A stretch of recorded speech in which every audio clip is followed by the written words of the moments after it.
Okay, so for the implementation of our prototype, we used a Raspberry Pi. This is it here. We connected it to our HDMI display, our mouse, our keyboard, and we have a sensor that we used. It's called a flying fish sensor. It's a light detection sensor. They also call it an obstacle detection sensor. And we hooked it up to the Raspberry Pi, and we're using it to detect any kind of change in light, or in other words, when you place an obstacle in front of the sensor, there's a change in value. So as you can see here, as I place my finger in front of it, the right side of the right indicating LED, it changes. So every time that changes, there's a change in value as it goes to the Pi system. So this is our simple Python program that we made, and what it does is it checks and logs every change in value. So it starts off as occupied when there's nothing obstructing the sensor, and as I place my finger in front of it and it detects a change, the value changes. So this is me removing it, this is me adding an obstacle. So it represents a person being on a seat, and when there's a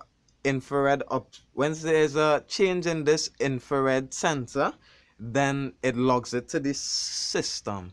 So now we actually made an online version of the program. We connected it to a Firebase server so that whenever we measure the change, we could update it real time and have like a status set for a given seat on this bus.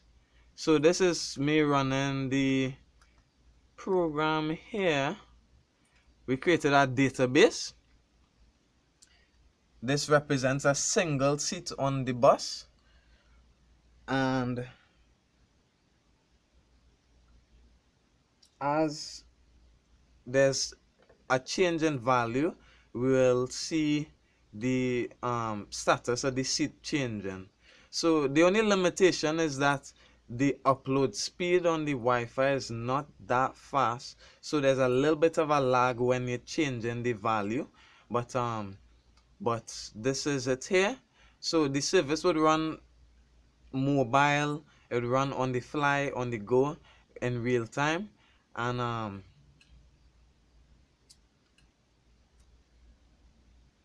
so this is me pressing the server, and we see the value changing with the change in sensor. So as I remove my finger, the status of the seat would change.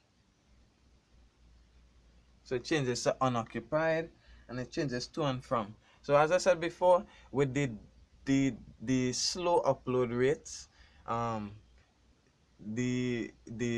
that's where you get the delay from, but it provides ideally a real-time continuous check to see whether a seat is occupied or unoccupied using the sensor.